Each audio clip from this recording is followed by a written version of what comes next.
Hello everyone, myself Vishwanath. Welcome to business computer application. आज हम 15th class में हैं। इसमें हम बात करेंगे कुछ बहुत ही कॉमन टॉपिक लेकर, जैसे कि कैलकुलेटर, स्टिकी नोट किस तरीके से इंसर्ट करते हैं, स्नाइपिंग टूल क्या होता है, इसका यूज कैसे करना है, कमांड प्रॉम्प्ट क्या है, रन कमांड्स किस तरीके से होता है और क्या क्या रन कमांड हम लोग नॉर्मली यूज करते हैं। इसके अलावा मैग्नीफायर, नरेटर या ऑन स्क्रीन कीबोर्ड कैसे लाते हैं वो भी हम बात करेंगे। साथ में विंडोज के साथ शॉर्टकट कीज क्या क्या है वो भी आज हम यहाँ पर इस क्लास में देखेंगे। तो चलो सबसे पहले हम बात करते हैं कैलकुलेटर लेके। नॉर्मली कैलकुलेशन पर्पस में हम कैलकुलेटर को यूज करते हैं कि कैलकुलेटर ओपन हम करते हैं कहां से, स्टार्ट, ऑल प्रोग्राम से आ जाइए आप एक्सेसरीज के अंदर। एक्सेसरीज के अंदर आप जाएंगे तो यहाँ पर आपको ऊपर ही कैलकुलेटर बोलकर दिखाई दे रहा है, क्लिक करेंगे तो आपका कैलकुलेटर ओपन हो जाएगा। इसी को आप चाहे तो एक और तरीके से ओपन कर सकते हैं, स्टार्ट से आप रन में चले जाइए। इस रन विंडो का शॉर्टकट की आप विंडोज की के साथ आर दबा के भी कर सकते हैं। मैंने विंडोज की के साथ आर दबाया, देखिए आपके सामने रन विंडो आ गया। रन विंडो में आप टाइप कीजिए CALC, लिख के एंटर करेंगे तो आपका कैलकुलेटर ओपन हो जाएगा। ठीक है, अभी यहाँ पर कैलकुलेशन में वर्कशीट मोड एक्टिवेटेड है, ठीक है, इसलिए वर्कशीट मोड इस तरीके से हम आपको दिखाई दे रहा है इसमें। ठीक है, अगर आप चाहे इसको बंद करना, आप इसको बंद भी कर सकते हैं। आप अगर इसको बंद करना चाहते हैं तो आप एक बहुत ही आसान रास्ता अपना सकते हैं। सिंपली व्यू में जाइए, यहाँ पर बेसिक मोड में कर दीजिए तो ये नॉर्मल मोड में कन्वर्ट हो जाएगा। जो आप कैलकुलेटर देखते हैं वो नॉर्मली इसी नॉर्मल मोड में रहता है। इसके अलावा अगर आपको कैलकुलेटर का मोड चेंज करना है वो भी आप कर सकते हैं और इसमें कैलकुलेशन वगैरह आप सारा कुछ कर सकते हैं। जैसे मैं आपको एक दिखा रहा हूँ, 10 + 15, एंटर करिए, देखिए टोटल आपको यहाँ पर दिखना स्टार्ट हो जाएगा। इसके अलावा कैलकुलेटर का जो भी सारा फैसिलिटीज है वो सारा, इवन स्क्वायर रूट करने का ऑप्शन भी यहाँ पर दे रखा है। जैसे इसी 25 का मैं स्क्वायर रूट या अंडर रूट वैल्यू देखना चाहता हूँ, इसमें स्क्वायर रूट कर दीजिए, देखिए स्क्वायर रूट करके बता दिया आपका वैल्यू कितना आता है, 5। तो ये सारा काम ये कर सकता है जो नॉर्मली एक कैलकुलेटर करता है। ठीक है, इसके अलावा यहाँ पर आपको कुछ स्पेशल फैसिलिटी भी है जिसके द्वारा आप कैलकुलेटर को किसी भी मोड में चेंज कर सकते हैं। अभी जो कैलकुलेटर आप देख रहे थे वो स्टैंडर्ड मोड में था। अगर आपको साइंटिफिक मोड चाहिए तो साइंटिफिक मोड का कैलकुलेशन यहाँ पर आप कर सकते हैं, जिसमें कॉस का, साइन थीटा, टेन थीटा, ये सब का नंबर वगैरह, वैल्यू वगैरह मान आप यहाँ से निकल सकते हैं। ये हमने कहा से किए, साइंटिफिक से। प्रोग्रामर करेंगे तो प्रोग्रामिंग कैलकुलेटर एक्टिवेट हो जाएगा। प्रोग्रामिंग में नंबर स्टाइल भी आपके पास अवेलेबल है। जैसे बाइनरी करेंगे तो दो ही टाइप का मिलेगा, 0 और 1, क्योंकि आपको पता है बाइनरी में कंप्यूटर सिर्फ दो ही सिग्नल समझता है, एक तो 0, एक 1। तो आपको यहाँ पर दो ही दिखाई दे रहा है। वहीं पर अगर ऑक्टल की बात करूं तो ऑक्टल में 8 सिग्नल होता है, जिसमें 0 से लेके 7 तक होता है। ये 8 सिग्नल कंप्यूटर को समझ में आता है ऑक्टल में। वहीं पर अगर डेसिमल की बात करूं तो 0 से लेके 9 तक यानी 10 सिग्नल समझ में आता है। वही जगह पर अगर मैं हेक्साडेसिमल की बात करूं तो 0 से लेके 9 तो है ही है, इसके अलावा A B C D E F तक यानी 16 सिग्नल इसको समझ में आ रहा है। ये हेक्साडेसिमल नंबर फॉर्मेट है जो आपने यहाँ पर अभी देखे है ना। तो व्यू में जाके अगर स्टैटिस्टिक कैलकुलेटर करेंगे तो स्टैटिस्टिक कैलकुलेटर भी आपके पास हो जाएगा या कन्वर्ट हो जाएगा। यहाँ पर ये सारा कैलकुलेटर का व्यू आपके पास अवेलेबल है, जो आपको चाहिए उस हिसाब से आप रख सकते हैं। मैंने स्टैंडर्ड कर दिया तो दोबारा से मेरा स्टैंडर्ड व्यू मेरे सामने आ गया। हिस्ट्री अगर आप देखना चाहते हैं तो हिस्ट्री को एक्टिवेट कीजिए, तो जो भी आपने काम किए थे उसका हिस्ट्री भी आप देख सकते हैं। अगर आप हिस्ट्री नहीं देखना चाहते तो हिस्ट्री को बंद कर दीजिए, कैलकुलेटर का हिस्ट्री मोड बंद हो जाएगा। इसके बाद चले जाइए डिजिट ग्रुपिंग। अगर आपको डिजिट ग्रुपिंग चाहिए तो आप डिजिट ग्रुपिंग एक्टिवेट करके रखिए, नहीं चाहिए तो इसको आप बंद कर सकते हैं। बेसिक अभी बेसिक मोड में है, इसकी जगह अगर आप यूनिट कन्वर्जन मोड में चाहते हैं या डेट कैलकुलेशन करना चाहते हैं तो ये सारा काम भी आप कर सकते हैं। जैसे डेट कैलकुलेशन ले लिया, मैं दो डेट के बीच में डिफरेंस निकालना चाहता हूं। सपोज कीजिए कोई एक डेट मैं ले लेता हूं, जैसे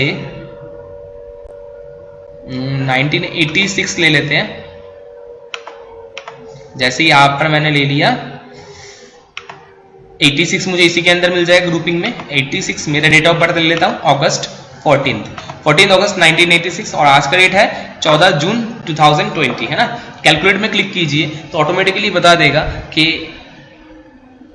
आप कितने साल की, सॉरी माफ कीजिएगा, अभी यहाँ पर 86 तो दिखा रहा है बट ये शायद 1886 हो गया है, तो इसको इतने दूर ना पहुंचा के हम 1986 कर लेते हैं जो हमें चाहिए, है ना। तो 1986 मोड में आप चले जाइए तो आपका सही दिखाएगा 1986, ये रहा। इसमें मैंने 1986 ले लिया है ना, और अगस्त 14 वही सेम है। तो 14 अगस्त 1986 से लेकर 14 जून 2020 तक मैं कैलकुलेट कर लेता हूँ। देखिए आपको यहाँ पर दिखा रहा है 33 ईयर्स 10 मंथ्स मेरा एज अभी हो रखा है। कितना दिन मैंने जी लिया वो भी आपको यहाँ पर दिखा रहा है कि 12,358 डेज हमने टोटल एक्सपेंड कर लिए। ये आपको यहाँ पर कैलकुलेशन करके दिखा रहा है। तो ये जो मैंने कैलकुलेशन आपको दिखाया वो कहाँ से दिखाया था, यहाँ पर डेट कैलकुलेशन स्टाइल से दिखाया था। वर्कशीट में जाएंगे तो आप वर्कशीट का डिटेल आप देख सकते हैं, जैसे आप मॉर्गेज कैलकुलेशन करना चाहते हैं, व्हीकल लीज, फ्यूल इकोनॉमी वगैरह कैलकुलेट करना चाहते हैं, तो यहाँ पर सारे ऑप्शन आपके पास अवेलेबल है। आप किलोमीटर एंटर कीजिए, डिटेल एंटर कीजिए, आपका कैलकुलेट करते ही ऑटोमेटिकली बता देगा कि आपने कितने किलोमीटर डिस्टेंस एंटर किए थे और क्या आपका माइलेज रेट रहा है, वो डिटेल यहाँ पर कैलकुलेट हो जाएगा। तो ये सब हम जो भी कर रहे हैं वो कहाँ से कर रहे हैं, कैलकुलेटर से। दोबारा बेसिक मोड में कन्वर्ट करना है तो कंट्रोल के साथ F4 दबा दीजिए या बेसिक में क्लिक कर दीजिए तो आपका बेसिक मोड आ जाएगा। ये था आपका कैलकुलेटर का विंडो। इस कैलकुलेशन में और एक फायदा भी है, मैं आपको वो भी दिखाना चाहता हूँ। सपोज कीजिए मैंने नोटपैड ओपन कर लिया और नोटपैड में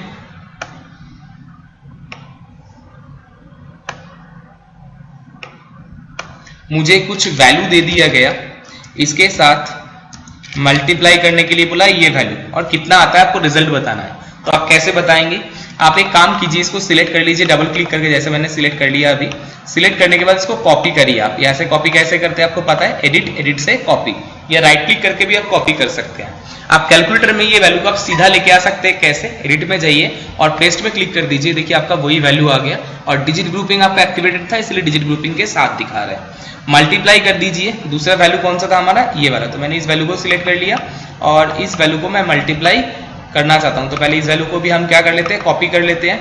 कर लिया कॉपी और एडिट में जाके हमने क्या कर दिए, पेस्ट। देखिए पेस्ट हो गया आपका। अब इक्वल्स टू करेंगे तो दोनों का मल्टीप्लाइड वैल्यू आपको यहाँ पर दिख रहा है। इस मल्टीप्लाइड वैल्यू को आप यहाँ से कॉपी करके आप सीधा यहाँ पेस्ट कर सकते हैं, जैसे मैं आपको पेस्ट करके दिखा रहा हूँ। देखिए आपका वैल्यू सीधा मल्टीप्लाई होकर पेस्ट हो गया।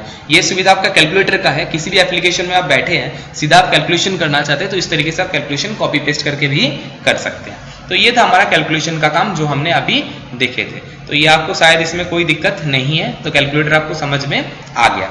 अब मैं नेक्स्ट ऑप्शन आपको ले चलता हूँ, स्टिकी नोट। अगर मुझे स्टिकी नोट चाहिए, क्या होता है, छोटे छोटे चीज हमें याद रखने के लिए नोटपैड में लिखना पड़ता है। हमें नोटपैड में की जगह हम सीधा डेस्कटॉप के ऊपर अगर कोई नोट लिख सकते हैं तो हमारे लिए बहुत फायदेमंद है। तो वो हम कैसे कर सकते हैं, स्टिकी नोट के द्वारा कर सकते हैं। हम ये कहाँ से लाएंगे, सीधा ऑल प्रोग्राम में जाइए, यहाँ से एक्सेसरीज में जाइए। एक्सेसरीज के अंदर आपको स्टिकी नोट का ऑप्शन मिल जाएगा। क्लिक करेंगे तो इस तरीके से आपके सामने नोट आ जाएगा जहां पर आप कुछ भी लिख के रख सकते हैं। जैसे मैंने लिख दिया 14 जून को मैंने किसी को 100 रुपये उधार दिया, तो 100 रुपीज किसके नाम पे, मैंने बोल दिया लक्की को उधार दिया, तो मैंने लक्की लिख दिया। ठीक है। अगर आप और ऐड करना चाहते हैं न्यू नोट तो प्लस में क्लिक कीजिए तो आपके सामने न्यू नोट और आ जाएगा। आप अपने हिसाब से इसका जगह भी कस्टमाइज कर सकते हैं कि आपको इसके ऊपर देखना है, नीचे देखना है। आप छोटा बड़ा करना चाहे वो भी आप अपने हिसाब से कर सकते हैं। इवन इस नोट का आप चाहे तो कलर भी चेंज कर सकते हैं। जैसे मुझे ब्लू कलर चाहिए, अलग अलग कलर में रखना चाहता हूँ इंपॉर्टेंस के हिसाब से, आप इस तरीके से भी कर सकते हैं। आप चाहे तो अपने हिसाब से कलर की जगह व्हाइट कलर भी प्योर ऐसे भी रख सकते हैं। आप अगर स्टिकी नोट को डिलीट करना चाहते हैं, यहाँ पर क्लिक करके इसको बंद कर दीजिए। देखिए आपसे पूछा जा रहा है कि आप डिलीट करना चाहते हैं कि नहीं। अगर आप यस करेंगे तो ये डिलीट हो जाएगा। ठीक है। अच्छा, आप चाहे तो इसका डाटा आप नोटपैड के अंदर सेव भी कर सकते हैं। जैसे मैंने इसको डिलीट में क्लिक करा, देखिए ये मैसेज दे रहा है आपको, do you want to delete this message. अगर यस कर देंगे तो ये डिलीट हो जाएगा। और हाँ, एक बात और मैं बताना चाहूंगा, आज अपने ये लगाए हैं, कल अगर सिस्टम ओपन करेंगे तो ये अपना जगह पर ही रहेगा, यहीं पर ही रहेगा और सेम नोट इसके अंदर रखेगा। ये कोई नोट डिलीट नहीं करेगा जब तक आप डिलीट नहीं करते। इसीलिए अगर आप डिलीट भी करना चाहते हैं तो बेटर ऑप्शन ये है कि आप इनको कॉपी करके पहले अपने पास रख लीजिए किसी और नोटपैड फाइल में, किसी फाइल में, फिर आप इसको डिलीट कर दीजिए। तो आपके लिए फायदेमंद भी है, बैकअप भी हो गया आपके पास और आप इसको आप डिलीट भी कर सकते हैं। तो इस तरीके से हम स्टिकी नोट के द्वारा छोटे छोटे रिमाइंडर हम अपने पास लगा के रख सकते हैं डेस्कटॉप के ऊपर। जो हमने अभी काम किया स्टिकी नोट का, वो हमने कहाँ से किए थे, स्टार्ट, ऑल प्रोग्राम से एक्सेसरीज, एक्सेसरीज के अंदर स्टिकी नोट। बहुत सिंपल ऑप्शन है, ये देखिए आपके पास ऑलरेडी है। इस ऑप्शन से आप ये काम कर सकते हैं। तो चलिए ये हो गया। नेक्स्ट ऑप्शन हम जो देखने जा रहे हैं वो है स्नाइपिंग टूल। इसके द्वारा विंडोज का स्क्रीनशॉट ले सकते हैं। नॉर्मली स्क्रीनशॉट के लिए आप जानते हैं प्रिंट स्क्रीन बटन का आप यूज करते हैं और पेस्ट करना है तो कहीं भी जाकर पेस्ट कर सकते हैं, चाहे पेंट में हो चाहे वर्ड में हो, कहीं भी पेस्ट कर सकते हैं। बट प्रिंट स्क्रीन में क्या होता है, पूरा स्क्रीन का स्क्रीनशॉट आता है। वही जगह पर अगर मुझे पर्टिकुलर स्क्रीन का स्क्रीनशॉट चाहिए तो आपको उस केस में स्नाइपिंग टूल एक बहुत अच्छा ऑप्शन है, जिसके द्वारा आप किसी भी पर्टिकुलर एरिया का स्क्रीनशॉट ले सकते हैं। कैसे, मैं आपको दिखा रहा हूं। मैंने स्नाइपिंग टूल के ऊपर क्लिक किया, ये देखिए स्नाइपिंग टूल आपके सामने एक्टिवेट हो गया। यहाँ से आप मोड चेंज कर सकते हैं। आप फ्री फ्रॉम ले सकते हैं, आप चाहे तो रेक्टेंगुलर मोड में भी स्नाइपिंग कर सकते हैं, आप चाहे तो विंडो का पूरा स्नाइपिंग कर सकते हैं, आप चाहे तो पूरा स्क्रीन का भी कर सकते हैं। मैंने फ्री फ्रॉम ले लिया। अब मुझे जितना एरिया चाहिए मैंने उतना एरिया सिलेक्ट कर लिया। जैसे मैंने इतना एरिया सिलेक्ट कर लिया, देखिए आप, मैंने इतना एरिया सिलेक्ट किया, उसी एरिया का आपके सामने पिक्चर बन गया है। अगर आप इसको सेव करना चाहते हैं, सेव में क्लिक करके आप सेव कर सकते हैं। अगर आप इरेज करना चाहते हैं, इरेजर यूज करके आप इरेज भी कर सकते हैं, बट पहले कुछ लिखना पड़ेगा आपको। लिखने के लिए पहले आप यहाँ पर मैंने कुछ लिख लिया, आप इरेजर से इसको आप इरेज कर दीजिए। देखिए इरेज आपका हो गया, ठीक है ना। ये आपका पेन का ऑप्शन भी दे रखा है, यहाँ पर आप कुछ ऐसे इस तरीके से कलरिंग वगैरह भी कर सकते हैं, जो हाइलाइटर का काम भी आता है। जो आप इरेज करना चाहे तो वही सेम तरीका इरेज आप कर सकते हैं, जैसे मैंने पहले किया था। अगर इसको आपको रखना है तो आप सेव कर दीजिए, नहीं रखना है तो आप इसको बंद कर दीजिए, या नया टूल ले लिए, दोबारा न्यू में क्लिक करते ही नया ऑप्शन आपके सामने एक्टिवेट हो जाएगा। अभी मैंने फ्री फॉर्म लिया था, अब आपको मैं रेक्टेंगुलर लेके दिखाता हूँ। रेक्टेंगुलर में क्लिक करेंगे तो चौक और स्पेस में आप जितना लेंगे एरिया, उतना एरिया आपका स्क्रीन में आ जाएंगे, यानी उतने का ही क्लिप आपके सामने बन जाएगा। दूसरे मैं दिखाता हूं, दोबारा न्यू ऑप्शन में क्लिक करके यहीं पर चले जाते हैं, विंडो स्नाइपिंग करते हैं तो पूरा विंडो का स्नाइपिंग बनने जा रहा है ना। तो सेम तरीके से विंडो यहीं पर फुल स्क्रीन स्नाइपिंग करेंगे तो पूरा स्क्रीन का एक स्क्रीनशॉट आपके सामने तुरंत ही बन के आ जाएगी। देखिए पूरा स्क्रीन का स्क्रीनशॉट आपके सामने आ गया, ठीक है। अगर आप इसको सेव करना चाहते हैं तो सेव बटन में क्लिक कर दीजिए, एक नाम आप दे दीजिए। मैंने इसका नाम माई पिक रख दिया और डेस्कटॉप के ऊपर ही मैं इसको सेव कर रहा हूँ। बाय डिफॉल्ट एक्सटेंशन में इसमें जेपीजी भी है, सेव कर दीजिए। देखिए आपका सेव भी हो गया। ये देखिए डेस्कटॉप के ऊपर mypic.jpg नाम से एक फाइल है। अगर इसको डबल क्लिक करके ओपन करेंगे आपको वही पिक्चर दिखाई देगा जो आप अभी अपने स्क्रीनशॉट के रूप में लिए थे। तो ये आपका स्नाइपिंग टूल है, जिसके द्वारा आप जिस एरिया का पर्टिकुलर एरिया का चाहते हैं उस एरिया का स्क्रीनशॉट आप ले सकते हैं अपने मर्जी से। आपको बाद में कटिंग करने की कोई जरूरत नहीं पड़ेगा। ये हमने कहां से किए थे, ऑल प्रोग्राम से हम चले गए थे सीधा कहां पर, एक्सेसरीज से हम कहां पर गए थे, स्नाइपिंग टूल ऑप्शन के अंदर, जहां से हमने स्नाइपिंग का ऑप्शन देख लिए थे। यहां तक आपको समझ में अच्छी तरीके से आ भी गया, शायद आपको कोई दिक्कत भी नहीं है। नेक्स्ट ऑप्शन हम जाना चाहते हैं कमांड प्रॉम्प्ट। अगर मैं चाहता हूं डॉस का विंडो ओपन करना विंडोज में बैठे बैठे, डॉस पहले जमाने में होता था डिस्क ऑपरेटिंग सिस्टम, एक गाई बेस की जगह साई बेस ऑपरेटिंग सिस्टम।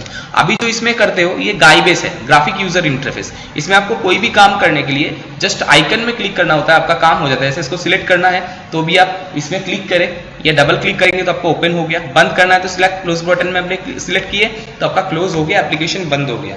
पहले जब आपका साई बेस ऑपरेटिंग सिस्टम होता था, कैरेक्टर यूजर इंटरफेस, उसमें ऐसा कोई क्लोज बटन होता नहीं था। उसमें आपको कमांड टाइप करके सिस्टम को समझाना पड़ता था कि आप करना क्या चाहते हैं। वो कमांड प्रॉम्प्ट अगर आप ओपन करना चाहते हैं तो कैसे करेंगे वही मैं आपको दिखाने जा रहा हूँ। स्टार्ट में चले गए, सीधा ऑल प्रोग्राम में चले गए, यहाँ से आ गए एक्सेसरीज के अंदर वही यहाँ पर देखिए लिखा हुआ है कमांड प्रॉम्प्ट। क्लिक करेंगे तो आपका कमांड प्रॉम्प्ट ओपन हो जाएगा। इसके अलावा एक काम और कर सकते हैं, विंडोज की +R दबाइए और टाइप कीजिए CMD, लिख के एंटर करेंगे तो भी आपका कमांड प्रॉम्प्ट ओपन हो जाएगा। ये पहले जमाने का ब्लैक एंड व्हाइट डॉस का विंडो है, जहां पर पहले जमाने में फाइल फोल्डर सब कुछ बनाया जाता था। और बाहर निकलने के लिए पहले एग्जिट लिख के एंटर करोगे तो उस एप्लीकेशन से बाहर आ जाओगे। बट अभी तो विंडोज बेस में है तो ऊपर आप क्लोज में क्लिक करके भी आप बाहर जा सकते थे। तो ये था हमारा कमांड प्रॉम्प्ट। क्या था हमारा कमांड प्रॉम्प्ट, ये आपने देख लिया। चलिए नेक्स्ट ऑप्शन में हम चलते हैं। इसके बाद नेक्स्ट ऑप्शन हम जो देखने वाले हैं वो हमारा है कमांड प्रॉम्प्ट। हमारा हो गया, नोटपैड हो गया, ये भी हो गया हमारा, है ना। तो ये आपने सारा कर लिए। अब मैं आपको ले चलता हूं ऑन स्क्रीन कीबोर्ड या नरेटर या मैग्नीफायर में। आप जानते हैं, मैंने आपको पहले ही बताया था कि विंडोज 7 जो है वेरी यूजर फ्रेंडली सॉफ्टवेयर है। इवन किसी को कम दिखता है वो चाहे तो किसी भी एरिया को यहाँ पर मैग्नीफाई करके देख सकता है। किसी को बिल्कुल भी नहीं दिखता वो चाहे तो यहाँ पर सुन के यानी बाई हेयरिंग भी काम कर सकता है। तो उसके लिए यहाँ पर फैसिलिटी दिया गया है। वो सब हमें मिलता है एज ऑफ एक्सेस के अंदर। आप एज ऑफ एक्सेस में चले जाइए, देखिए इसके अंदर आपको दिखा रखा है मैग्नीफायर का फैसिलिटी भी दे रखा है, नरेटर भी दे रखा है। आप टाइप करना चाहते हैं, आपके पास कोई कीबोर्ड नहीं है, ऑन स्क्रीन कीबोर्ड को यूज करके भी आप टाइप कर सकते हैं। चलिए मैं पहले मैग्नीफायर आपको दिखाता हूँ। ये मैग्नीफायर है, किसी भी एरिया को जूम करके छोटा या बड़ा करके देखने में काम आता है। अगर आप बड़ा करना चाहते हो बड़ा भी कर सकते हैं, छोटा करना है तो छोटा भी कर सकते हैं। व्यू स्टाइल चेंज करने के लिए यहाँ पर व्यू स्टाइल व्यू भी है, लेंस व्यू भी आप ले सकते हैं, डॉक व्यू भी आप ले सकते हैं। डॉक व्यू में क्लिक करेंगे तो ऊपर इस तरीके से डॉक में व्यू दिखाई देगा। जिस एरिया के ऊपर जाएंगे उस एरिया को ये ऊपर जूम करके दिखा रहा है। अगर इसी जगह पर मैं इसका परसेंटेज को बढ़ा देता हूँ, देखिए ऊपर ही ये फोल्ड ऑप्शन में आप हो गया थोड़ा 200% इस समय ये बड़ा हो गया। अगर इस डॉक को आप बढ़ाना छोटा करना चाहते हैं वो भी आप कर सकते हैं। जैसे मैंने इसको बढ़ा दिया, देखिए इस तक हिस्से तक बढ़ा दिया। इस तरीके से आप ये काम कर सकते हैं जो मैं मैग्नीफायर से कर रहा हूँ, है ना। दोबारा से यहाँ से एग्जिट करने के लिए आप बंद कर दीजिए एप्लीकेशन को, आपका वो विंडो से आप बाहर आ जाएंगे और आपका मैग्नीफायर एप्लीकेशन बंद हो जाएगा। ये अभी मैंने कहाँ से लिया था, start all program all programmes accessories, accessories के अंदर कहां पर गए थे, एज ऑफ एक्सेस, इसके अंदर मुझे मिला था मैग्नीफायर का ऑप्शन। नरेटर में जाएंगे तो आपका नरेटर एक्टिवेट होगा, जिस विंडो के ऊपर आप पॉइंटर रखेंगे उसी के बारे में नरेटर करना स्टार्ट करेंगे, जैसे आपके सामने सुनाई दे रहा है अभी, ठीक है, ये नरेट करना स्टार्ट किया है। जैसे आपने बहुत बार अगर कोई एटीएम में गए तो वहां पर भी आपने देखे होंगे, एग्जिट करूंगा तो यहाँ से ये बाहर आ जाएगा, ठीक है, तो ये आपने देख लिया। अब हम नेक्स्ट ऑप्शन, ठीक है, तो यहां तक आपको कोई दिक्कत नहीं। अब हम नेक्स्ट लेते हैं, अगर मुझे कीबोर्ड नहीं है और मुझे कुछ टाइप करना है तो उसके लिए आप क्या करेंगे, स्टार्ट में गए, ऑल प्रोग्राम में चले गए, यहां से हम आ गए सीधा एक्सेसरीज, एक्सेसरीज के अंदर चले जाते हैं, एज ऑफ एक्सेस के अंदर। इसके अंदर देखिए ऑन स्क्रीन कीबोर्ड बोल के आपके सामने एक फैसिलिटी है जिसके द्वारा आप कुछ भी टाइप कर सकते हैं, बट छोटा मोटा टाइपिंग के लिए यूज हो सकता है। नॉर्मली टच स्क्रीन होता तो टाइप करने में बहुत आसान होता, बट टच स्क्रीन नहीं है तो आपको आसान नहीं होगा इतना, जिसमें द्वारा आप कोई भी, जैसे शिफ्ट दबाएंगे तो कैपिटल में लिखना स्टार्ट हो जाएगा, शिफ्ट को बंद कर देंगे तो स्मॉल में लिखना स्टार्ट हो जाएंगे, कैप्स कर देंगे तो सारे कैप्स में लिखेगा, सीधी सी बात है ना। टैब का ऑप्शन भी आपको दे रखा है, इवन यहाँ पर विंडोज की का ऑप्शन भी दे रखा है, जैसे मैं विंडोज बटन दबा रहा हूँ, देखिए आपके सामने ये विंडोज बटन एक्टिवेट हो गया। तो ये सब काम यहाँ पर हो सकता है, इवन न्यूमेरिक लॉक वगैरह सब कुछ यहाँ पर अवेलेबल है, आप जो चाहे वो काम यहाँ पर आप कर सकते हैं। तो ये सारे फैसिलिटीज है। फंक्शन कीज एक्टिवेट करने के लिए फंक्शन कीज का बटन भी दे रखा है जिसके द्वारा फंक्शन कीज एक्टिवेट कर सकते हैं। तो ये हमारा क्या था, ऑन स्क्रीन कीबोर्ड का सुविधा था। नॉर्मली सिक्योरिटी पर्पस में भी ऑन स्क्रीन कीबोर्ड का यूज होता है, और दूसरी बात अगर मेरे पास कीबोर्ड नहीं है और छोटा मोटा कुछ लिखना है उसके लिए भी आपका यही ऑप्शन काम आता है। तो ये हमने कहां से लिए थे, start, all program, all program से एक्सेसरीज, एक्सेसरीज से कहां पर गए थे हम, ease of access, ease of access के अंदर हमें कहां से मिला था, यही चीज ऑन स्क्रीन कीबोर्ड से मिला था। तो यहां तक आपने पूरा देख लिए, शायद आपको कोई प्रॉब्लम यहां पर नहीं है, यहां तक कोई दिक्कत नहीं आया है। चलो अब हम नेक्स्ट ऑप्शन लेके बात करते हैं। नेक्स्ट जो हम सबसे बड़ी बात करेंगे वो है विंडोज की के साथ शॉर्टकट की। आप जानते हैं कीबोर्ड में अभी आपको विंडोज की मैंने दिखाया था, मैं आपको दोबारा दिखा देता हूँ। ऑन स्क्रीन कीबोर्ड में जाके वही ऑल प्रोग्राम में जाते हैं, एक्सेसरीज में चले गए, यहां से एज ऑफ एक्सेस में हम क्लिक करते हैं, यहां से हम चले जाते हैं ऑन स्क्रीन कीबोर्ड। इसमें जो ये की होता है इसको हम बोलते हैं विंडोज की। क्या बोलते हैं, विंडोज की। अब मैं आपको जो बताने जा रहा हूं इस विंडोज की के साथ शॉर्टकट कीज को लेके हम बात करने जा रहे हैं। नॉर्मली मैं आपको बताता हूं, विंडोज की के साथ आप ई दबाएंगे तो आपका एक्सप्लोरर यानी माई कंप्यूटर मेनू एक्सप्लोर हो जाएगा। इस एक्सप्लोरर को ओपन करने का एक तरीका और है, विंडोज की के साथ आर दबाइए और आप टाइप कीजिए एक्सप्लोरर, एंटर कर दीजिए तो भी आपका माई कंप्यूटर मेनू एक्सप्लोर हो जाएगा। ये दो तरीके से आप एक्सप्लोर कर सकते हैं, जो हमने क्या किए थे, विंडोज की के साथ आर से किए थे, विंडोज की के विंडोज के साथ ई के साथ किए थे, Windows plus E for explorer. Windows की के साथ आर दबाएंगे तो आपके सामने ये रन विंडो आ जाता है, जो आपने पहले ही बहुत बार देख चुके हैं, ठीक है। इसके अलावा एक एक करके और भी बात करते हैं हम। विंडोज की के साथ एल दबाएंगे तो आपका लॉग ऑफ हो जाएगा, जो मैं अभी आपको दिखा नहीं रहा हूं, बट आप समझ जाइए विंडोज की प्लस एल मतलब होता है लॉग ऑफ। अगर आप लॉग ऑफ करना चाहते हैं तो विंडोज की एल के साथ आप लॉग ऑफ कर सकते हैं। नेक्स्ट मैं आपको बताना चाहता हूं, विंडोज की के साथ अगर आप डी दबाएंगे तो डेस्कटॉप ओपन हो जाएगा। कैसे, मैं आपको एक करके भी दिखाता हूं। सपोज आपका ये 15th क्लास मैंने एक्टिवेट किया, अब यही से मैं सीधा डेस्कटॉप में जाना चाहता हूं, तो विंडोज की के साथ मैंने सीधा डी दबा दिया तो आपका डेस्कटॉप मेनू ओपन यानी डेस्कटॉप ओपन हो गया। ये मैंने शॉर्टकट से किया विंडोज की के साथ डी से, ठीक है। विंडोज की के साथ एफ दबाएंगे तो ये सर्चिंग का विंडो ओपन हो जाएगा, जहां से आप फाइल फोल्डर किसी भी चीज सर्च करना चाहते हैं आप सर्च कर सकते हैं। मैंने विंडोज की प्लस एफ दबा के सर्चिंग विंडो लाया था। इसके अलावा आप चाहे तो विंडोज की के साथ एम दबा के किसी भी विंडो को मिनिमाइज कर सकते हैं। जैसे मैं आपके सामने कोई एक विंडो ओपन कर देता हूं, ये माई कंप्यूटर वाला विंडो। अब मैं इसको मिनिमाइज करना चाहता हूं तो विंडोज की के साथ एम दबाएंगे तो ये मिनिमाइज हो जाएगा और डेस्कटॉप आपके सामने आ जाएगा। यानी जो भी एक्टिव एप्लीकेशन होगा उस एक्टिव एप्लीकेशन को मिनिमाइज करने के लिए आप विंडोज की के साथ एम ऑप्शन का यूज कर सकते हैं, और डेस्कटॉप देखने के लिए विंडोज की प्लस डी यूज कर सकते हैं। इसके अलावा F5 की का यूज तो आप जानते ही है। F5 जो आपका किस लिए काम आता है बताइए, रिफ्रेश करने के लिए। बिल्कुल सही, आपको याद है। अगर आपको रिफ्रेश करना होता है रजिस्ट्री को तो आप F5 दबाते हैं, फंक्शन की F5। और विंडोज की के साथ अगर आप नॉर्मली अगर आप ऑल्ट के साथ F4 दबाते हैं, है ना, तो उस केस में क्या होता है, एप्लीकेशन बंद करने का काम आता है। यहाँ पर कोई एप्लीकेशन ओपन नहीं है तो सीधा आपको क्या कर रहे हैं, विंडोज को शट डाउन करने का काम बता रहा है। अगर आप शट डाउन करना चाहते हैं इस अवस्था में आप ओके कर दीजिए तो आपका शट डाउन हो जाएगा। तो यहाँ तक आपने देख रखे हैं। अब नेक्स्ट ऑप्शन हम बात करते हैं कुछ रन कमांड्स देखें। रन कमांड्स में आपको ध्यान होगा पेंट को ओपन करने के लिए हमने MS पेंट लिख के एंटर किए थे तो पेंट एप्लीकेशन ओपन हो गया था। पेंट को ओपन करने का और एक तरीका भी बताया था, क्या बोला था, पी ब्रश लिख के भी अगर एंटर करेंगे तो आपका पेंट ओपन हो जाएगा। ठीक है, विंडोज की +R दबाइए। अगर आपको नोटपैड ओपन करना है तो आप नोटपैड लिख के एंटर कर दीजिए तो नोटपैड एप्लीकेशन ओपन हो जाता है। अगर आपको वर्डपैड ओपन करना है तो विंडोज की +R दबाइए और वर्डपैड लिख दीजिए, एंटर कर दिए, आपका वर्डपैड एप्लीकेशन ओपन हो जाएगा। इसके अलावा हमने और भी बताए थे क्या, जैसे मुझे कंट्रोल पैनल ओपन करना है तो विंडोज की +R दबाइए, इसमें लिख दीजिए कंट्रोल, तो आपका कंट्रोल पैनल ओपन हो जाता है, जैसे मैंने अभी कंट्रोल पैनल आपके सामने ओपन किया है। ठीक है, अगर मैं चाहता हूं कि अभी मुझे क्या ओपन करना है, कैलकुलेटर ओपन करना है तो CALC लिख के एंटर कर दीजिए तो आपका कैलकुलेटर ओपन हो जाएगा। इसके अलावा और भी बहुत सारे काम हम रन कमांड से कर सकते हैं, वो भी मैं आपको बताता हूँ जो आपका पीसी का स्पीड अप करने के लिए यूज होता है। जैसे मेरा पीसी का जो रिसेंट फाइल है उनको अगर मैं क्लियर करना चाहता हूँ तो विंडोज की +R दबाइए और टाइप कीजिए रिसेंट, लिख के एंटर करेंगे तो जितना भी रिसेंट एप्लीकेशन था वो आपके सामने ओपन हो जाएगा। अगर आप इनको क्लियर करना चाहते हैं सिलेक्ट कीजिए और डिलीट दबाइए, Shift+Delete मैंने दबाया तो ये सारा क्लियर हो जाएगा। इससे मेरा रिसेंट एप्लीकेशन सारा क्लियर हो गया। विंडोज की +R दबाइए। अगर आप चाहते हैं टेम्पररी फाइल को आप डिलीट करना तो उसके इसमें परसेंटेज टाइप कर दीजिए, टेम्प परसेंटेज, एंटर कीजिए। जितना भी टेम्पररी फाइल होगा सिस्टम के द्वारा वो आपको दिख रहा है। जिस फाइल को आप डिलीट करना चाहते हैं सिलेक्ट कर दीजिए, सारे फाइल को डिलीट करना है सारे को फाइल को सिलेक्ट कर लीजिए और डिलीट दबा दीजिए तो सारे एप्लीकेशन आपका डिलीट हो जाएंगे टेम्पररी फाइल्स।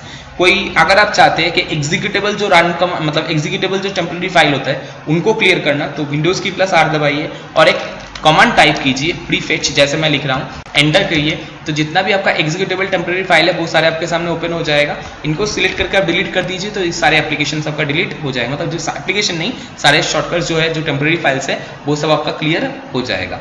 ठीक है ना, तो ये था सारा तरीका था आपका शॉर्टकट जिसके द्वारा आप चाहे तो आपका पीसी का स्पीड भी बढ़ा सकते हैं। इसके अलावा और भी बहुत कुछ है। विंडोज की +R दबाइए। एक चीज है और MS कॉन्फ़िग जो आपका बहुत काम आता है।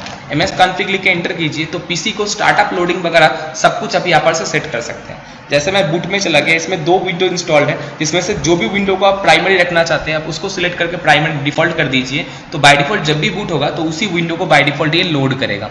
सर्विसेज में जाके जो भी सर्विसेज आप एनेबल रखना चाहते हैं रख सकते हैं, जो सर्विसेज आप बंद करना चाहते हैं माइक्रोसॉफ्ट सर्विसेज छोड़ के आप सबको यहाँ से बंद कर सकते हैं। स्टार्टअप एप्लीकेशन क्या क्या लोड होगा आप अपने हिसाब से सेट कर सकते हैं ताकि पर्टिकुलर एप्लीकेशन ही लोड हो और बाकी एप्लीकेशन लोड ना हो। इसके बाद आप रिस्टार्ट कर देंगे तो आपका सिस्टम रिस्टार्ट हो जाएगा और कस्टमाइज बेस में रिस्टार्ट होगा तो सीधी सी बात जो एप्लीकेशन आपका लोड नहीं करना था वो सब लोड नहीं होगा तो आपका स्टार्टअप स्पीड भी बढ़ जाएगा। ये मैंने कैसे लाया था आपको दोबारा दिखाता हूं। मैंने टाइप किया था MS config तो MS कॉन्फ़िगरेशन विंडो ओपन हो गया था। इसके अलावा मैंने एक ऑप्शन और आपको बताया था, जैसे कोई भी फाइल को मैं सीधा सेंड टू करके D ड्राइव में भेजना चाहता हूं तो D ड्राइव का शॉर्टकट मुझे इस सेंड टू मेनू में लाना था। वो सेंड टू मेनू कैसे आया था वो भी मैं आपको बता देता हूं। विंडोज की +R दबाया था और उसमें मैंने टाइप किया था send to, लिख के एंटर करेंगे तो आपके सामने सेंड टू मेनू ओपन हो जाएगा। यहाँ पर किसी भी पर्टिकुलर ड्राइव का शॉर्टकट आप बना सकते हैं, किसी भी पर्टिकुलर फोल्डर का भी आप शॉर्टकट बना सकते हैं, जिस पर्टिकुलर फोल्डर या ड्राइव में आप फाइल भी सीधा भेज सकते हैं। तो ये सब आपने ऑलरेडी देख चुके हैं तो वही मैंने आपको रिपीट करके दिखाया। ऐसा कुछ अच्छा नया टॉपिक इसमें नहीं था, बस हाँ 2-4 चीजें आपको नया मिला होगा जो आपके लिए नया टॉपिक था। चलिए यहाँ तक आपको समझ में आ गया। इसके अलावा और एक काम मैं आपको दिखाना चाहता हूँ जो बहुत ही इंपॉर्टेंट होता है, वो भी मैं आपको करके दिखा देता हूँ। तो यहाँ तक आपने कर ही लिए, इसको बंद कर देते हैं। अब हम चाहते हैं कि मेरा जो फॉन्ट वगैरह है वो मेरा सिस्टम में कहाँ इंस्टॉल रहता है वो डिटेल मैं आपको दिखाना चाहता हूँ। वो मुझे कहाँ से मिलेगा वो भी आपको दिखाता हूँ। विंडोज की +R दबाया, इसमें मैंने टाइप किया कंट्रोल तो आपका कंट्रोल पैनल ओपन हो गया। ये देखिए आपके सामने, सॉरी गलत टाइप हो गया है, कंट्रोल लिखेंगे तो कंट्रोल पैनल ओपन हो गया। इसमें फॉन्ट्स फोल्डर में चले जाएंगे तो आपको वो सारे फॉन्ट्स दिखाई देगा जो आप नॉर्मली फॉन्ट पे यूज करते हैं। यहाँ से आप कोई फॉन्ट को अगर डिलीट कर देंगे तो वो फॉन्ट आपको मिलेगा नहीं, और कोई फॉन्ट अगर इसके अंदर डाल देंगे तो आपको वही फॉन्ट स्टाइल आपको फॉन्ट पे मिलना स्टार्ट हो जाएगा। ये जो मैंने अभी किया था वो कंट्रोल पैनल में फॉन्ट फोल्डर में से किया था, ये आपने देख लिया। मेरा सिस्टम के बारे में इंफॉर्मेशन जानना है कि मेरा सिस्टम में हार्ड डिस्क कितना है, रैम कितना है, आपको कहाँ से मिलेगा? 2 जगह से मिल सकता है। एक तो कंट्रोल पैनल में सिस्टम विंडो में चले जाइए तो यहाँ से भी आपको ये डिटेल मिल सकता है। इसमें आपको दिखाई दे रहा है कि आपने विंडोज 7 जो इंस्टॉल कर रखा है वो कौन सा है, ठीक है ना। इंस्टॉल्ड मेमोरी कितना है, कितनी बिट का ऑपरेटिंग सिस्टम आपने यूज कर रखे हैं, प्रोसेसर कौन सा है, ये डिटेल आपको दिखाई दे रहा है। बट हार्ड डिस्क वगैरह कितना है वो अगर आपको जानना है तो उसके लिए आपको जाना पड़ेगा एडवांस सिस्टम सेटिंग के अंदर या डिवाइस मैनेजर ऑप्शन के अंदर। चलिए ये चीज मैं आपको एक दूसरी जगह से भी दिखाता हूँ जहां से आप ये काम कर सकते हैं। माई कंप्यूटर के ऊपर राइट क्लिक कीजिए और सीधा चले जाइए आप प्रॉपर्टीज, तो आपका प्रॉपर्टीज ओपन हो जाएगा। वही सेम डिटेल आप यहाँ से भी देख सकते हैं। अब मैं आपको ले चलता हूँ, मेरा हार्ड डिस्क वगैरह देखना है तो मैं कहाँ से देखूंगा, चले जाइए आप डिवाइस मैनेजर के ऊपर, तो आपका डिवाइस मैनेजर ओपन हो जाएगा। यहाँ पर आप सारे डिटेल देख सकते हैं। कैसे सारे डिटेल, आपके कंप्यूटर में जो वर्जन है विंडोज वो आपको दिखाई दे रहा है, डिस्क ड्राइव हार्ड डिस्क के बारे में बता रहा है, आपका डिस्प्ले ड्राइवर इंस्टॉल्ड है कि नहीं वो भी आपको यहाँ से दिख जाएगा, सीडी ड्राइव कौन सा ड्राइवर इंस्टॉल्ड है वो भी आपको दिख जाएगा, इमेजिंग डिवाइस कुछ है तो वो भी, कीबोर्ड मेमोरी ये सब तो आपको दिख ही रहा है। इसके अलावा प्रोसेसर वगैरह भी आप यहाँ से देख सकते हैं। प्रोसेसर में क्लिक कर दीजिए तो आपको प्रोसेसर का डिटेल भी आपको यहाँ पर दिखाई दे रहा है। अब जो चीज मैं देखने आया था वो मेनली मेरा था क्या, मेरा डिस्क के बारे में, यानी हार्ड डिस्क के बारे में। तो यहाँ पर डिस्क के ऊपर राइट क्लिक कीजिए, राइट क्लिक करके चले जाइए प्रॉपर्टीज में, तो ये डिस्क का प्रॉपर्टीज आपके सामने ओपन हो जाएगा।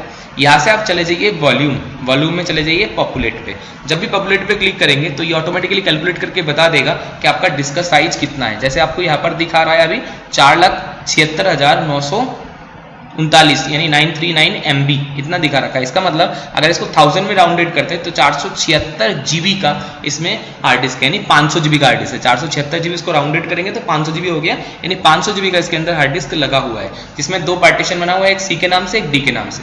आप चाहे तो कस्टमाइज भी कर सकते हैं, इन पार्टीशनों को छोटा बड़ा करने का भी काम कर सकते हैं, वो आप डिस्क मैनेजर से कर सकते हैं। डिस्क मैनेजर से ये काम आपका हो सकता है जो सिस्टम मैनेजर के अंदर डिस्क के अंदर आता है। तो चलिए ये सब तो आपने समझ लिए, इन सब में शायद आपको कोई आप प्रॉब्लम नहीं है।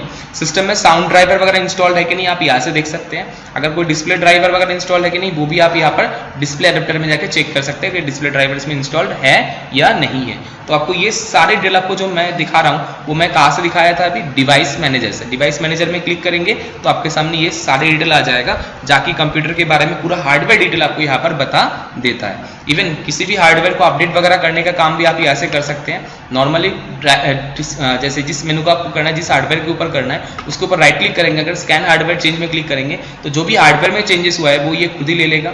अगर अपडेट वगैरह करना चाहते हैं तो उसके सॉफ्टवेयर में, मतलब उसके अंदर चले जाइए और सॉफ्टवेयर के ऊपर राइट क्लिक कीजिए, अपडेट ड्राइवर सॉफ्टवेयर में क्लिक करके उसको अपडेट कर सकते हैं, बंद करने के लिए डिसेबल कर सकते हैं, अनइंस्टॉल करने के लिए अनइंस्टॉल भी कर सकते हैं, और स्कैन फॉर चेंज अगर चाहते हैं तो स्कैन फॉर चेंज में जाकर स्कैन भी कर सकते हैं। तो ये सारा काम हम नॉर्मली करते हैं हर डिवाइस में अपडेट वगैरह चेंजेस वगैरह करने के लिए, वो आपने यहाँ पर देख लिए जो मैंने डिवाइस मैनेजर से आपको करके दिखाया है।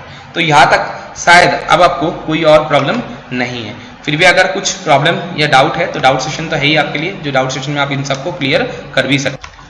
एक आपको नया चीज और बता देता हूं जो बहुत आपके लिए काम आता है। जैसे आप अपने सिस्टम को एक पर्टिकुलर टाइम के बाद आप चाहते हैं कि ऑटोमेटिक शटडाउन हो जाए, तो इसके लिए आप एक सिंपल सा काम कीजिए, विंडोज की +R दबाइए और कुछ कमांड टाइप कर दीजिए। कैसे, जैसे मैं लिख रहा हूं शटडाउन -S शटडाउन को एक्टिवेट करने के लिए, स्पेस देके -T टाइम देने के लिए। इसके बाद आप टाइम जो देंगे वो सेकंडों में काउंट होगा। जैसे 120 लिख दिया मतलब 120 सेकंड हो गया। अगर कोई कमेंट वगैरह देना चाहते हैं तो -C लिख के इसके बाद आप कोटेशन के अंदर कोई भी कमेंट आप दे सकते हैं। जैसे मैंने लिख दिया थैंक यू, जैसे लिख के एंटर कर दिया तो देखिए आपके सामने ये शटडाउन कमांड रन हो चुका है और वही आपको कमेंट दिखा रहा है जो आपने देखे थे, और ये 120 सेकंड के बाद ऑटोमेटिक शटडाउन हो जाएगा। अगर आप इसको कैंसिल करना चाहते हैं दोबारा विंडोज की +R दबाइए और सिंपल एक कमांड दबाइए साउंड शटडाउन -A का मतलब हो गया अब्रॉडेड। अगर अब्रॉड करेंगे तो शटडाउन कमांड आपका अब्रॉड हो जाएगा, मतलब बंद हो जाएगा। एंटर कर दिया, देखिए आपका शटडाउन बंद हो गया। इसी का ही बहुत सारे लोग शॉर्टकट वगैरह बना के रखते हैं ताकि शॉर्टकट में ऊपर क्लिक करते ही वो शटडाउन कमांड को रन कर सके। ये कैसे होता है मैं आपको वो भी दिखा देता हूँ। सिंपली राइट क्लिक किया मैंने, यहाँ से चला गया न्यू से आ गए शॉर्टकट। तो देखिए शॉर्टकट का एक विंडो ओपन हो गया जहां से मुझे ब्राउज करना है कि मुझे किसका शॉर्टकट की बनाना है। तो मैंने यहाँ पर C:\/ ले लिया तो C ड्राइव ओपन हो गया। C ड्राइव के अंदर मैं चला गया विंडोज के अंदर चला गया मैं सिस्टम 32 के अंदर मैं ले लेता हूँ shutdown.exe। तो शटडाउन मेनू को ये एक्टिवेट कर लिया। अब शटडाउन को एक्टिवेट करने के लिए -S आपको लिखना पड़ेगा ताकि शटडाउन एक्टिवेट हो। टाइम देने के लिए -T, ये सब स्पेस देके मैं लिख रहा हूँ, बीच में एक स्पेस है। माइनस और स्पेस, माइनस और टी के बीच में कोई स्पेस नहीं है, इन दोनों के बीच में एस और माइनस के बीच में आपका स्पेस है, ये बात समझ जाइए। कमेंट देना, अच्छा टाइम देना चाहते हैं, टाइम यहाँ पर बता दीजिए, ऐसे मैंने लिख दिया 300 सेकेंड्स, हो गया। नेक्स्ट, अगर आप कमेंट देना चाहते हैं तो -3 लिख के इसके बाद स्पेस देके कोटेशन के अंदर आप कुछ भी कमेंट दे सकते हैं, जैसे मैंने पहले भी दिया था, थैंक यू। ओके, आप इस तरीके से कमेंट डाल सकते हैं, वो डबल कोटेशन को क्लोज कर दीजिए, आपका कमेंट हो गया। नेक्स्ट में क्लिक करिए और फिनिश में क्लिक कर दीजिए, शटडाउन का कमेंट आपको बन गया। इसका आइकन वगैरह चेंज करना चाहते हैं आप राइट क्लिक करके प्रॉपर्टीज में जाके इसका आइकन भी चेंज कर सकते हैं। कैसे? चेंज आइकन में क्लिक करके यहाँ से मैं इसका एक आइकन चेंज कर दिया, ये वाला आइकन रख दिया, ठीक है।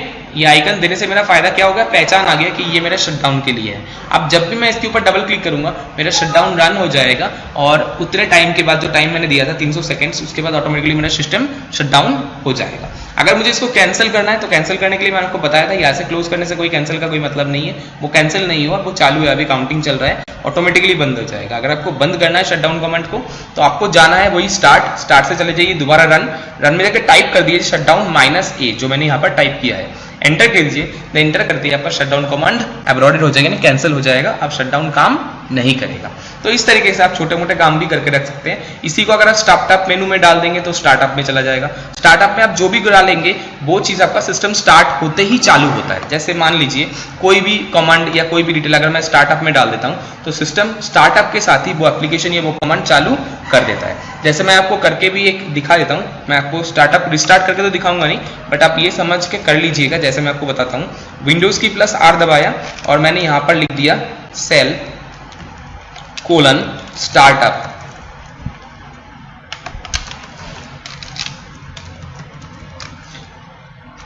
एंटर करते आपका स्टार्टअप मेनू ओपन हो जाएगा। यहां पर जो भी आप शॉर्टकट की रखेंगे, जब भी आप सिस्टम को रिस्टार्ट करेंगे, वो बाय डिफॉल्ट वो एप्लीकेशन ऑटोमेटिक ओपन हो जाएगा। आप चाहे तो जैसे मैंने यहाँ पर टैली का एप्लीकेशन रख दिया या कोई फाइल को रख दिया, तो मतलब ये होगा जब भी सिस्टम रिस्टार्ट होगा ऑटोमेटिकली ये एप्लीकेशन को खुद ब खुद ये लोड कर लेगा डिफॉल्ट में। इस तरीके से आप किसी एप्लीकेशन को डिफॉल्ट में रख सकते हैं। दोबारा इसको हटाना है तो यहाँ से उठा के दोबारा अपनी जगह पर रख लीजिए, तो जब स्टार्टअप खाली हो जाएगा आप स्टार्टअप में ये कुछ भी चीज लोड नहीं करेगा। ये आप जल्दी जरूर से करके देखिएगा, ये बहुत अच्छे काम है और देखने में भी आपको अच्छा लगेगा। ये सिस्टम रिस्टार्ट होते ऑटोमेटिकली अपना एप्लीकेशन जो आप चाहते हैं उसको शुरुआत में ही आप देख सकते हैं। तो ये था हमारा आज का क्लास। अगर इसके रिलेटेड आपको कुछ डाउट या क्वेरी है तो आप हमें पूछ सकते हैं। वैसे नॉर्मली जो विंडोज का क्लास था आपका वो पूरा कंप्लीट हो गया। इसके अलावा जो एक्स्ट्रा टॉपिक है वो आपको किसी और क्लास में बता दिया जाएगा। नेक्स्ट टॉपिक में हम बात करेंगे माइक्रोसॉफ्ट वर्ड लेके, जिसमें हम माइक्रोसॉफ्ट वर्ड के एप्लीकेशन के बारे में बात करेंगे। तो ये था हमारा फंडामेंटल ऑफ कंप्यूटर का बेसिक चीजें जो हमने आपको बेसिक के बारे में बताए थे। ठीक है, थैंक यू, जय हिंद।